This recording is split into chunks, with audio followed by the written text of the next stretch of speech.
નમસ્કાર દર્શક મિત્રો, હું છું રૂપલ વણેચિયા. સંપૂર્ણ ન્યૂઝમાં આપનું સ્વાગત છે. અમીરગઢની સરકારી વિનયન કોલેજમાં એનએસએસ યુનિટ દ્વારા એક પેડ માં કે નામ થીમ આધારિત વૃક્ષારોપણ કાર્યક્રમનું આયોજન કરવામાં આવ્યું હતું. આ કાર્યક્રમ માટે રોપાઓ અમીરગઢ તાલુકાના રાજપુરિયા સ્થિત સેન્ટ્રલ નર્સરીમાંથી લાવવામાં આવ્યા હતા.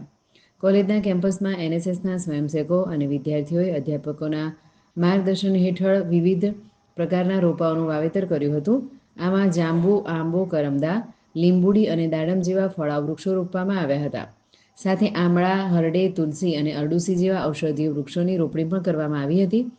ચંપો, જાસૂદ અને કરણ જેવા ફૂલછોડ પણ વાવવામાં આવ્યા હતા. વિદ્યાર્થીઓએ રોપેલા વૃક્ષોને ખાતર અને પાણી આપ્યા હતા. કાર્યક્રમ દરમિયાન વિદ્યાર્થીઓને સિંગલ યુઝ પ્લાસ્ટિકથી થતા પ્રદૂષણ અને તેની હાનિકારક અસરો વિશે માહિતી આપવામાં આવી હતી. પર્યાવરણની જાળવણી અંગે પણ માર્ગદર્શન આપવામાં આવ્યું હતું. કાર્યક્રમમાં કોલેજના તમામ વિદ્યાર્થીઓ, સ્વયંસેવકો અને સ્ટાફે વૃક્ષોના જતન અને સંરક્ષણનો સંકલ્પ લીધો હતો.